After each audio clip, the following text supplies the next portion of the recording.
शेतकऱ्यांना त्याचे पैसे त्यांच्या खात्यावर उपलब्ध होईल. अध्यक्ष, हे खरीपाचे पैसे आहेत. ऑगस्ट महिन्यामध्ये पैसे भेटले होते. हे शासनाचं पाप आहे. शासनानं स्वतःचा हिस्सा भरला नसल्यामुळं आज शेतकऱ्याला तुमच्या तोंडाकडे बघावं लागते. ज्यावेळेस तुम्ही रोड बांधता, एखादा बोगदा मुंबईमध्ये बांधता, तर 50 हजार कोटी रुपये दिले जाते आणि शेतकऱ्याच्या हक्काचे पैसे शेतकरी रोज बोलतोय, आम्ही रोज तिथं आंदोलन करतोय आणि आपण नुसतं आकडेवारी ह्या सगळ्या सभागृहात वाचून दाखवता. माझा स्पेसिफिक प्रश्न आहे अध्यक्ष महाराज, की 58 कोटी जे माझ्या मतदारसंघातले माझ्या जिल्ह्याचे पेंडिंग आहे, जे आमच्या अधिकाराचे आहेत, जे आमच्या हक्काचे आहेत, ते हक्काचे पैसे तुम्ही रोखू का शकता आणि कसं शकता? ज्यावेळेस की यामध्ये नियमामध्ये आहे की 1 महिन्याच्या आत शासनानं आपलं प्रीमियमचे पैसे केंद्र शासनाकडे वर्ग करावे, अशा प्रकारचा नियम असताना सुद्धा हे नियम डावलून शेतकऱ्यावर अन्याय करण्याचा अधिकार या शासनानं कुणी दिलेला आहे?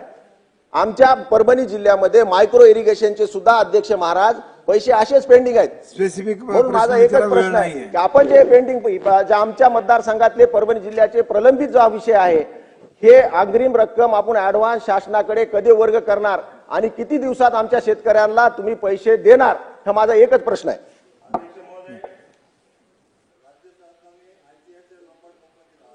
हप्त्यापोटी नाही, 1 मिनिट, सिमिलर आहे. सिमिलर उत्तर घ्या. नाही, प्रश्न माझा आहे ना. राज्य सरकारने आयसीआयसीआय लोंबार्ड कंपनीला हप्त्यापोटी 356 कोटी रुपये 5 महिन्यापूर्वी दिलेले आहेत. उर्वरित केवळ 99 कोटी रुपयांचा हप्ता सरकारकडे येणे शिल्लक राहिल्याचे कारण दाखवून कंपनी शेतकऱ्यांना विमा वाटप करण्यास टाळाटाळ करत आहे. माझा प्रश्न एवढाच आहे साहेब अध्यक्ष महोदय, की विमा कंपनीकडे 5 महिन्यापासून सरकारचे 356 कोटी रुपये जमा आहेत. त्याचे व्याजही कंपनीला मिळत आहे. मग कंपनीने सरकारच्या 99 कोटी रुपयाचे निमित्त करून शेतकऱ्यास वेठीस धरण्याचा हा प्रकार आहे का? केंद्र सरकार व राज्य सरकारची रक्कम कंपनीकडे जमा असतानाही त्या जमा असलेल्या रकमेतून आजपर्यंत कंपनीने शेतकऱ्यांना विमा वाटप का केला नाही? कंपनीने त्यांचे वाटप केव्हापासून सुरू करणार? तसेच सरकार उर्वरित 99 कोटी रुपयांचा हप्त्यापोटी शेतकऱ्यांना विटीस धरण्या आयसीआयसीआय कंपनीला काळ्या यादीत टाकण्यास शासन कोणती कारवाई करणार?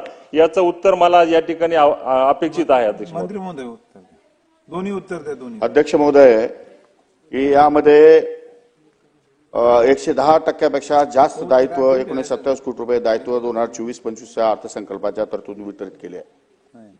आता सदर हप्ता रक्कम वित्त विभागाकडून